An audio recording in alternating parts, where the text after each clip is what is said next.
ಜಾತಿಗಣತಿ ವರದಿ ವಿಚಾರದಲ್ಲಿ ಪ್ರಬಲ ಹಿಂದುಳಿದ ಸಮುದಾಯಗಳ ನಡುವೆ ಕದನ ಜೋರಾಗಿದೆ. ವಕ್ಫ್ ತಿದ್ದುಪಡಿ ಕಾಯ್ದೆ ಬಗ್ಗೆ ಸುಪ್ರೀಂ ಕೋರ್ಟ್ನಲ್ಲಿ ಇಂದು ವಿಚಾರಣೆ ನಡೆಯಲಿದೆ. ನ್ಯಾಷನಲ್ ಹೆರಾಲ್ಡ್ ಕೇಸ್ನಲ್ಲಿ ಇಡಿ ಚಾರ್ಜ್ ಶೀಟ್ ವಿರುದ್ಧ ಕಾಂಗ್ರೆಸ್ ಪ್ರತಿಭಟನೆ ನಡೆಸಿದೆ. ಇದೆಲ್ಲವನ್ನ ನೋಡೋಣ ರಾಜಕೀಯ ನ್ಯೂಸ್ ಟಾಪ್ 9 ನಲ್ಲಿ. ರಾಜ್ಯದಲ್ಲಿ ಜಾತಿ ಗಣತಿಗೆ ರಾಜ್ಯದಲ್ಲಿ ಪರ ವಿರೋಧದ ಬೆಂಕಿ ಹೊತ್ತಿ ಉರಿತಾ ಇದೆ. ಕರ್ನಾಟಕ ಬಂದ್ ಮಾದರಿಯ ಹೋರಾಟ ವರದಿ ಜಾರಿಯಾದ್ರೆ ಸರ್ಕಾರವೇ ಬೀಳುತ್ತೆ ಅಂತ ಒಕ್ಕಲಿಗರು ಸಿಡಿದೆದ್ದಿದ್ದಾರೆ. ಜಾತಿ ಗಣತಿ ವರದಿ ಜಾತಿ ಮಾಡುವ ವಿಚಾರದಲ್ಲಿ ಪ್ರಬಲ ಸಮುದಾಯಗಳು ಮತ್ತು ಹಿಂದುಳಿದ ಮತ್ತು ಶೋಷಿತ ಸಮುದಾಯಗಳ ನಡುವೆ ದೊಡ್ಡ ಸಂಗ್ರಾಮ ಏರ್ಪಟ್ಟಿದೆ.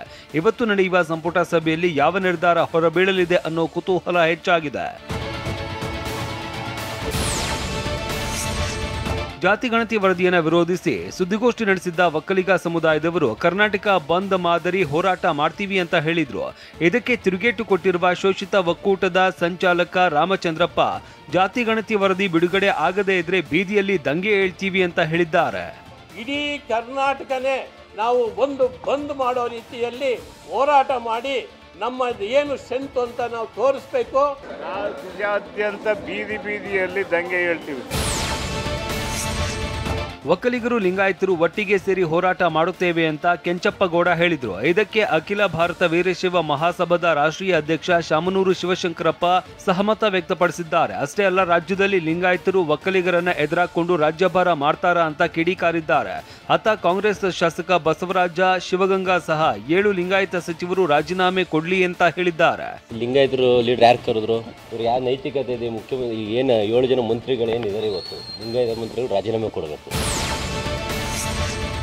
ಜಾತಿಗಣತಿ ವರದಿಗೆ ಒಕ್ಕಲಿಗ ನಾಯಕರು ವಿರೋಧ ವ್ಯಕ್ತಪಡಿಸಿದ್ದಾರೆ. ಇತ್ತ ಜಾತಿಗಣತಿ ವರದಿ ವಿರುದ್ಧ ಲಿಂಗಾಯತ ಸಮುದಾಯದ ಸ್ವಾಮೀಜಿಗಳು ಸಹ ಅಸಮಾಧಾನ ಹೊರಹಾಕಿದ್ದಾರೆ. ದೋಷಪೂರಿತವಾಗಿರುವಂತಹ ಜನಗಣತಿಯನ್ನು ಸರ್ಕಾರ ಒಪ್ಪಿಕೊಳ್ಳುವುದರಿಂದ ಅನೇಕರಿಗೆ ಇದರಿಂದ ಅನ್ಯಾಯ ಆಗಬಹುದು.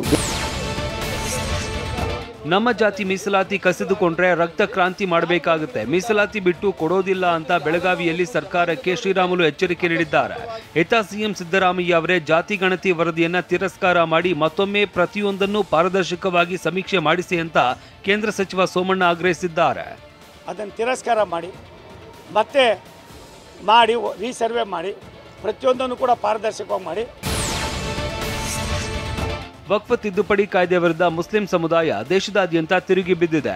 ಸಲ್ಲಿಕೆಯಾಗಿರುವ 100ಕ್ಕೂ ಹೆಚ್ಚು ಅರ್ಜಿಗಳ ವಿಚಾರಣೆಯನ್ನ ಸುಪ್ರೀಂ ಕೋರ್ಟ್ ವಿಚಾರಣೆ ನಡೆಸಿ ನಿನ್ನೆ 3 ಅಂಶಗಳ ಮಧ್ಯಂತರ ಆದೇಶ ಪ್ರಕಟಿಸುವ ಸುಳಿವು ನೀಡಿದೆ. ಸಿಜೆಐ ಸಂಜೀವ್ ಖನ್ನಾ ನೇತೃತ್ವದ ತ್ರಿಸದಸ್ಯ ಪೀಠ ವಾದ ಪ್ರತಿವಾದ ಆಲಿಸ್ತಾ ಇದ್ದು ಕೆಲ ಮಹತ್ವದ ಅಂಶಗಳನ್ನು ಉಲ್ಲೇಖಿಸಿದೆ. ಅದರಲ್ಲೂ ವಕ್ಫ್ ಬೋರ್ಡ್ನಲ್ಲಿ ಮುಸ್ಲಿಮೇತರ ಸದಸ್ಯರಿಗೆ ಅವಕಾಶವನ್ನು ನೀಡುವ ಕಾನೂನಿನ ಬಗ್ಗೆ ಸುಪ್ರೀಂ ಕೋರ್ಟ್ ಪ್ರಶ್ನಿಸಿದೆ. ಸುಪ್ರೀಂ ಕೋರ್ಟ್ ಗಂಭೀರವಾದ ವಿಚಾರ ಆಲಿಸುವುದಕ್ಕೆ ಮುಂದಾಗಿದೆ. ಕೇಂದ್ರ ಸರ್ಕಾರಕ್ಕೂ ಪ್ರಶ್ನೆ ಮಾಡಿದೆ. ಹಿಂದೂ ಧಾರ್ಮಿಕ ಟ್ರಸ್ಟ್ಗಳಲ್ಲಿ ಮುಸ್ಲಿಂ ಸದಸ್ಯರು ಇರಬಹುದಾ ಅಂತ ಪ್ರಶ್ನೆ ಮಾಡಿದೆ. ವಾದ ಪ್ರತಿವಾದ ಎಲ್ಲ ಆಲಿಸಿರುವ ಕೋರ್ಟ್ ವಿಚಾರಣೆಯನ್ನು ಇವತ್ತು ಮಧ್ಯಾಹ್ನ 2 ಗಂಟೆಗೆ ಮುಂದೂಡಿದೆ. ಇವತ್ತು ಸುಪ್ರೀಂ ಕೋರ್ಟ್ ಮಧ್ಯಂತರ ಆದೇಶ ಹೊರಡಿಸುತ್ತಾ ಅಂತ ಕಾದು ನೋಡಬೇಕಿದೆ. ಅಲ್ಲದೆ ವಕ್ಫ್ ಕಾಯ್ದೆ ವಿರೋಧಿಸಿ ಪಶ್ಚಿಮ ಬಂಗಾಳದಲ್ಲಿ ನಡೀತಾ ಇರುವ ಹಿಂಸಾಚಾರದ ಬಗ್ಗೆ ಸುಪ್ರೀಂ ಕೋರ್ಟ್ ಕಳವಳ ವ್ಯಕ್ತಪಡಿಸಿದೆ. ಕೇಂದ್ರದ ವಕ್ಫ್ ತಿದ್ದುಪಡಿ ಕಾಯ್ದೆ ಹಾಗೂ ಜನಗಣತಿ ವರದಿ ದೊಡ್ಡ ಸದ್ದು ಮಾಡ್ತಾ ಇದೆ. ಬೆಂಗಳೂರಲ್ಲಿ ಮುಸ್ಲಿಂ ಮುಖಂಡರು ಧಾರ್ಮಿಕ ಗುರುಗಳ ಜೊತೆ ಸಚಿವ ಜಮೀರ್ ಅಹಮದ್ ಸಭೆ ನಡೆಸಿದ್ರು.